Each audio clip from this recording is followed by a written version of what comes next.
ମେଘମାଳରେ ଶୀଘ୍ର ଆସୁଥିବା ଆମ୍ଭମାନଙ୍କ ପ୍ରଭୁ ଯୀଶୁ ଖ୍ରୀଷ୍ଟଙ୍କର ଅତି ପବିତ୍ର ଓ ବହୁମୂଲ୍ୟ ନାମରେ ଆପଣ ସମସ୍ତଙ୍କୁ ଆଉ ଗୋଟିଏ ନୂତନ ପ୍ରସଙ୍ଗରେ ପୁନର୍ବାର ମୁଁ ସ୍ୱାଗତ କରେ। ମୁଁ ପ୍ରଭୁଙ୍କୁ ଧନ୍ୟବାଦ ଦିଏ।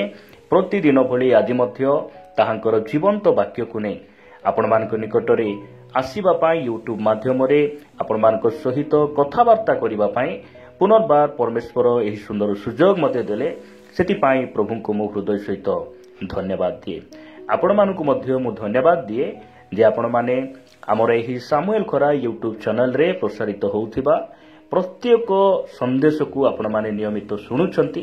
କେବଳ ଶୁଣୁଛନ୍ତି ତାହା ନୁହେଁ, ଲାଇକ୍ ସେୟାର କମେଣ୍ଟ ମାଧ୍ୟମରେ ଆମ୍ଭମାନଙ୍କୁ ଆପଣମାନେ ଅତ୍ୟଧିକ ପରିମାଣରେ ଉତ୍ସାହିତ କରୁଛନ୍ତି। ଏସବୁ ବିଷୟ ନିମନ୍ତେ ମୁଁ ପ୍ରଭୁଙ୍କର ଗୌରବ କରେ। ପରମେଶ୍ୱର ଆପଣ ସମସ୍ତଙ୍କୁ ପ୍ରଚୁର ଭାବରେ ଆଶୀର୍ବାଦ କରନ୍ତୁ।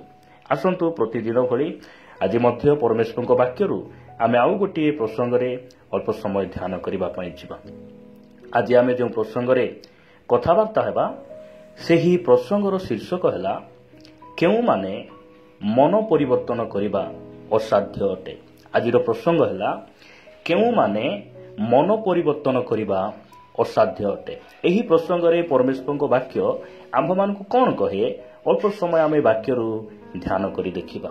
ପ୍ରିୟ ପ୍ରଭୁଙ୍କ ଲୋକମାନେ, ଯେତେବେଳେ ଆମ୍ଭମାନଙ୍କ ପ୍ରଭୁ ଯୀଶୁ ଖ୍ରୀଷ୍ଟ ଏହି ପୃଥିବୀ ପୃଷ୍ଠକୁ ଆସିଲେ, ଯେଉଁ ସମୟରେ ତାଙ୍କର ସେବା କାର୍ଯ୍ୟକୁ ସେ ଆରମ୍ଭ କଲେ, ସେ ଆରମ୍ଭରେ ସେ ମାଥ୍ୟୁ 4:17 ଅନୁସାରେ ସେ ଘୋଷଣା କରି କହିବାକୁ ଲାଗିଲେ ଯେ ମନ ପରିବର୍ତ୍ତନ କର, କାରଣ ସ୍ୱର୍ଗ ରାଜ୍ୟ ସନ୍ନିକଟ। ଖ୍ରୀଷ୍ଟିଆନମାନଙ୍କ ବିରୁଦ୍ଧରେ, ଖ୍ରୀଷ୍ଟଙ୍କ ବିରୁଦ୍ଧରେ ଆଜି ଅନେକ ଲୋକ ନିନ୍ଦା ତାଳନା କରନ୍ତି, ମିଥ୍ୟା ଆରୋପଗୁଡ଼ିକ ସେମାନେ ଲଗାନ୍ତି, ମୁଖ ଖୋଲନ୍ତି ଆଉ କହନ୍ତି ଯେ ଖ୍ରୀଷ୍ଟିଆନ ଲୋକମାନେ ସେମାନେ ଧର୍ମକୁ ପରିବର୍ତ୍ତନ କରାଉଛନ୍ତି। କିନ୍ତୁ ବାଇବଲରେ କୋଉଠି ମଧ୍ୟ ପ୍ରଭୁ ଯୀଶୁ ଖ୍ରୀଷ୍ଟ ଧର୍ମକୁ ପରିବର୍ତ୍ତନ କରିବା ପାଇଁ ସେ କହିନଥିଲେ। ଆଉ ଆଜି ଖ୍ରୀଷ୍ଟିଆନ ସମାଜରେ ଯେଉଁମାନେ ପ୍ରଭୁଙ୍କର ବାକ୍ୟକୁ ନେଇ ସୋସିଆଲ ମିଡିଆ ମାଧ୍ୟମରେ ହେଉ କିମ୍ବା ଅଫଲାଇନ ମାଧ୍ୟମରେ ହେଉ ଯେଉଁମାନେ ପ୍ରଭୁଙ୍କର ସେବା କରୁଛନ୍ତି, ସେମାନେ ମଧ୍ୟ ଜଣେ ପ୍ରକୃତରେ ଯୀଶୁଙ୍କୁ ଜାଣିଥିବା ସେବକ, ବାଇବଲକୁ ଭଲରେ ବୁଝିଥିବା ଜଣେ ପ୍ରଚାରକ କେବେ ମଧ୍ୟ କୁହନ୍ତି ନାହିଁ ଯେ ଧର୍ମକୁ ପରିବର୍ତ୍ତନ କର। ବାଇବଲ ଆମ୍ଭମାନଙ୍କୁ କହେ ଯେ ଆମେ ମନ ପରିବର୍ତ୍ତନ କରିବା। ଆପଣା ସତ୍ୟ ପରମେଶ୍ୱରଙ୍କ ନିକଟକୁ, ଆପଣ ସୃଷ୍ଟିକର୍ତ୍ତା ପରମେଶ୍ୱରଙ୍କ ନିକଟକୁ ଆମେ ମନ ପରିବର୍ତ୍ତନ କରି ନିଜର ପାପରୁ ଅନୁତାପ କରି ତାହାଙ୍କ ନିକଟକୁ ଫେରିଯିବା।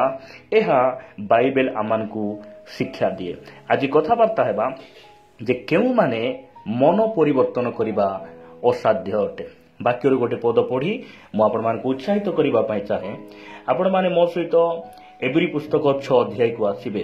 ଏବ୍ରୀ ପୁସ୍ତକ 6 ଅଧ୍ୟାୟ 4 ପଦରୁ ମୁଁ ପଢୁଛି। ଲେଖାଯାଏ, କାରଣ ଯେଉଁମାନେ ଥରେ ଆଲୋକ ପ୍ରାପ୍ତ ହୋଇ ଅଛନ୍ତି, ସ୍ୱର୍ଗୀୟ ଦାନର ଆସ୍ୱାଦ ପାଇଅଛନ୍ତି, ପବିତ୍ର ଆତ୍ମାଙ୍କର ସହଭାଗୀ ହୋଇଅଛନ୍ତି, ଈଶ୍ୱରଙ୍କ ଉତ୍ତମ ବାକ୍ୟ ଓ ଭାବି ଯୁଗର ଶକ୍ତି ଆସ୍ୱାଦନ କରିଅଛନ୍ତି, ସେମାନେ ଯଦି ଧର୍ମଭ୍ରଷ୍ଟ ହୁଅନ୍ତି, ତାହାହେଲେ ମନ ପରିବର୍ତ୍ତନ ନିମନ୍ତେ ସେମାନଙ୍କୁ ପୁନର୍ବାର ନୂତନ କରାଇବା ଅସାଧ୍ୟ।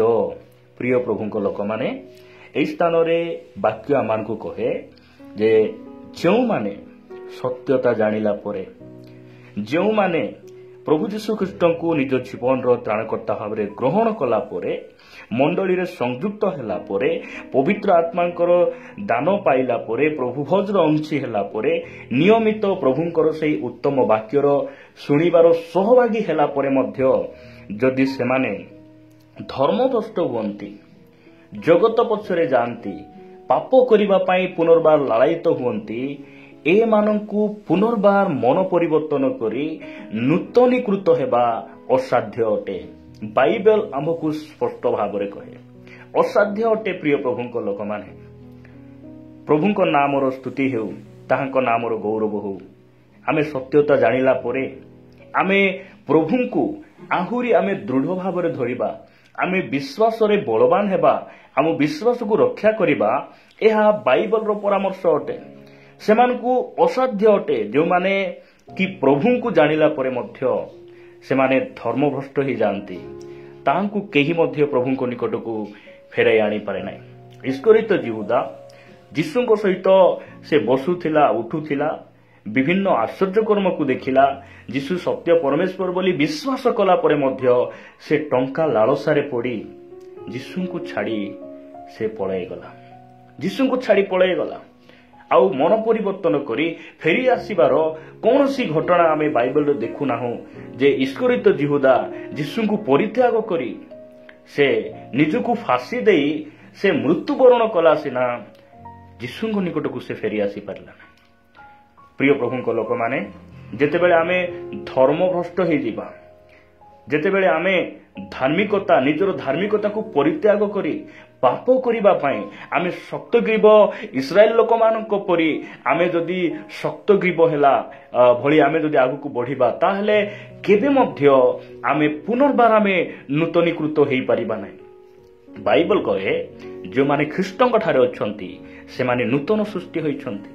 ମାତ୍ର ଖ୍ରୀଷ୍ଟଙ୍କ ଠାରେ ଥାଇ ତାହାଙ୍କର ବାକ୍ୟ ଶୁଣି ତାହାଙ୍କର ଅଭିଷେକ ପାଇଲା ପରେ ମଧ୍ୟ, ପବିତ୍ର ଆତ୍ମାରେ ପୂର୍ଣ୍ଣ ହେଲା ପରେ ମଧ୍ୟ ଯଦି ପୁନର୍ବାର ଆମେ ଜଗତ ଆଡ଼କୁ ଯିବା, ପୁନର୍ବାର ପାପକୁ ପସନ୍ଦ କରିବା, ପୁନର୍ବାର ଶାରୀରିକ ଅଭିଳାଷ ପଛରେ ଯିବା, ଯେତେବେଳେ ଆମେ ଧର୍ମଭ୍ରଷ୍ଟ ହେଇଯିବା, ପୁନର୍ବାର ଆମକୁ କେହି ମନ ପରିବର୍ତ୍ତନ କରିବାର ସୁଯୋଗ ଆମକୁ ମିଳେ ନାହିଁ ଏବଂ ଆମେ ଏକ ଅସାଧ୍ୟ ପରିସ୍ଥିତିରେ ପଡ଼ିବା, ଯଦ୍ୱାରା କି ଆମେ କେବେ ହେଲେ ମଧ୍ୟ ଆଉ ନୂତନ ସୃଷ୍ଟି ଆମେ ହେଇପାରିବା ନାହିଁ।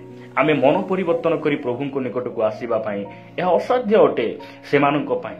ପ୍ରିୟ ପ୍ରଭୁଙ୍କ ଲୋକମାନେ, ଯେଉଁ ବ୍ୟକ୍ତି ଯଦି ପ୍ରକୃତରେ ଶୋଇଛନ୍ତି, ତାହେଲେ ସେହି ବ୍ୟକ୍ତିକୁ ଆମେ ଯଦି ଉଠେଇବା, ସେ ନିଶ୍ଚିତ ଭାବରେ ଉଠିବ। ମାତ୍ର ଯେ ଶୋଇ ନିଦ ନ ଆସିଲେ ମଧ୍ୟ ଯେ ଶୋଇଲା ପରି ବାହାନା କରୁଛି, ସେହି ବ୍ୟକ୍ତିକୁ ଉଠାଇଲେ ମଧ୍ୟ ସେ ଉଠିବ ନାହିଁ। କାରଣ ସେ ଜାଣି ଜାଣି ଶୋଇଲା ଭଳି ସେ ଅଭିନୟ କରୁଛି। ଏହାକୁ ଆମେ ମନେ ରଖିବା। ସତ୍ୟତା ଜାଣି ଜାଣି ଜଣେ ବ୍ୟକ୍ତି ଯେତେବେଳେ ଧର୍ମଭ୍ରଷ୍ଟ ହେଇଯାଏ, ଅଧର୍ମ ଆଡ଼କୁ ଯାଏ, ସେହି ବ୍ୟକ୍ତିକୁ ମନ ପରିବର୍ତ୍ତନ କରିବା ଅସାଧ୍ୟ ଅଟେ। ଦିମା ପାଉଲଙ୍କୁ ଛାଡ଼ି ସେ ପଳାଇଗଲା।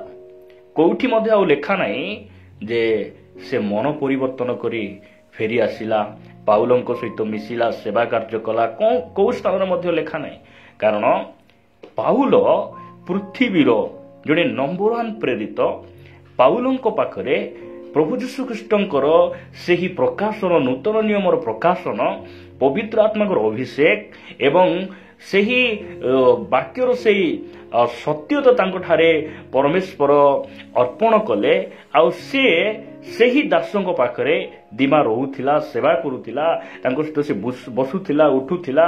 ସବୁ ସତ୍ୟତା ଜାଣିଲା ପରେ ମଧ୍ୟ ସିଏ କ'ଣ କଲା?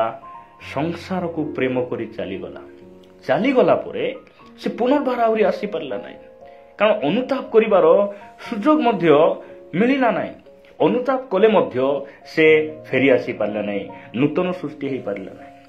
ପ୍ରିୟ ପ୍ରଭୁଙ୍କ ଲୋକମାନେ, ପରମେଶ୍ୱର ଆମମାନଙ୍କୁ ଅନୁଗ୍ରହ କରନ୍ତୁ। ସେଥିପାଇଁ ଆମେ ସତ୍ୟତା ଜାଣିଛୁ, ସତ୍ୟ ପରମେଶ୍ୱରଙ୍କୁ ଆମେ ପାଇଛୁ। ପବିତ୍ର ଆତ୍ମା ପରମେଶ୍ୱର ଆମକୁ ଦେଇଛନ୍ତି, ଯେଉଁ ପବିତ୍ର ଆତ୍ମା କି ପାପ ଆଉ ଧାର୍ମିକତା ବିଷୟରେ ଆମକୁ ଜଣାନ୍ତି, ଆମ ସହିତ ସଦାସର୍ବଦା ରୁହନ୍ତି। ସେହି ପବିତ୍ର ଆତ୍ମାଙ୍କୁ ଆମେ ଦୁଃଖ ଦେବା ନାହିଁ, ଆମେ ତାହାଙ୍କର ସନ୍ତୋଷଜନକ ଜୀବନ ବିତାଇବା। ତାହେଲେ ଆମେ ସର୍ବଦା ଆମେ ନୂତନ ସୃଷ୍ଟିରେ ଆମେ ରହିବା ଏବଂ ଆମେ ପରମେଶ୍ୱରଙ୍କର ସନ୍ତାନ ବୋଲି ଆମେ ପରିଚିତ ହେବା। ପ୍ରଭୁ ଆମମାନଙ୍କୁ ଦୟା କରନ୍ତୁ। କେଉଁମାନେ ମନ ପରିବର୍ତ୍ତନ କରିବା ଅସାଧ୍ୟ, ନିଶ୍ଚିତ ଭାବରେ ଆଜି ଆମେ ବାକ୍ୟରୁ ବୁଝିଛୁ ଯେ ଯେଉଁମାନେ ଥରେ ଆଲୋକ ପ୍ରାପ୍ତ ହୋଇ ପ୍ରଭୁଙ୍କର ସତ୍ୟତା ଜାଣି, ଯେଉଁମାନେ କି ପ୍ରଭୁଙ୍କୁ ପିଠି ଦେଖାଇ ଧର୍ମଭ୍ରଷ୍ଟ ହୋଇ ଅଧର୍ମ ଆଡ଼କୁ ସେମାନେ ଯାଆନ୍ତି, ସେମାନେ ଆଉ ଥରେ ନୂତନ ସୃଷ୍ଟି ହେବା, ମନ ପରିବର୍ତ୍ତନ କରି ଫେରିଆସିବା ଅସାଧ୍ୟ ଅଟେ। ପ୍ରଭୁ ଏହି ବାକ୍ୟ ଦେଇ ଆମ ସମସ୍ତଙ୍କୁ ଆଶୀର୍ବାଦ କରନ୍ତୁ। ଆସନ୍ତୁ ପଦେ ପ୍ରାର୍ଥନା କରିବା। ପ୍ରେମିକ ସ୍ୱର୍ଗୀୟ ପିତା, ମୁଁ ତୁମକୁ ଧନ୍ୟବାଦ ଦିଏ ବାପା, ତୁମ ବାକ୍ୟ ଦ୍ୱାରା ଆଜି ଆମମାନଙ୍କୁ କଥା ହେଇଛ। ଧନ୍ୟବାଦ। ତୁମ ସତ୍ୟତା ଆମମାନଙ୍କୁ ଜଣେଇଛ ବାପା, ତୁମର ପରିଚୟ ଆମମାନଙ୍କୁ ଦେଇଛ, ତୁମରି ଆଲୋକରେ ତୁମେ ଆମମାନଙ୍କୁ ଆଲୋକିତ କରିଛ। ଧନ୍ୟବାଦ ବାପା, ତୁମର ସେ ସତ୍ୟତାକୁ ଆମର ଶେଷ ନିଶ୍ୱାସ ପର୍ଯ୍ୟନ୍ତ, ତୁମର ଆଗମନ ପର୍ଯ୍ୟନ୍ତ ଆମେ ଦୃଢ଼ ଭାବରେ ଧରିବୁ, ତୁମ ପଛରେ ଚାଲିବୁ। ତୁମେ ଅନୁଗ୍ରହ କର। ଗୌରବ ମହିମା ତୁମକୁ ଦେଇ ପ୍ରାର୍ଥନା ଯୀଶୁଙ୍କ ନାମରେ ମାଗୁଛୁ। ଆମେନ୍ ଆମେନ୍। ପ୍ରେଜ୍ ଦ ଲର୍ଡ। ପ୍ରଭୁଙ୍କ ନାମର ଗୌରବ ହେଉ। ପ୍ରଭୁ ଆମ ସମସ୍ତଙ୍କୁ ଆଶୀର୍ବାଦ କରନ୍ତୁ। ପରମେଶ୍ୱରଙ୍କ ଅନୁଗ୍ରହ ହେଲେ ପୁନର୍ବାର ଆଉ ଗୋଟିଏ ପ୍ରସଙ୍ଗରେ ପରସ୍ପର ଆମେ ସାକ୍ଷାତ କରି ତାହାଙ୍କର ଗୌରବ ପ୍ରଶଂସା କରୁଥିବା ରହିବା। ନମସ୍କାର। ଗଡ୍ ବ୍ଲେସ୍ ୟୁ।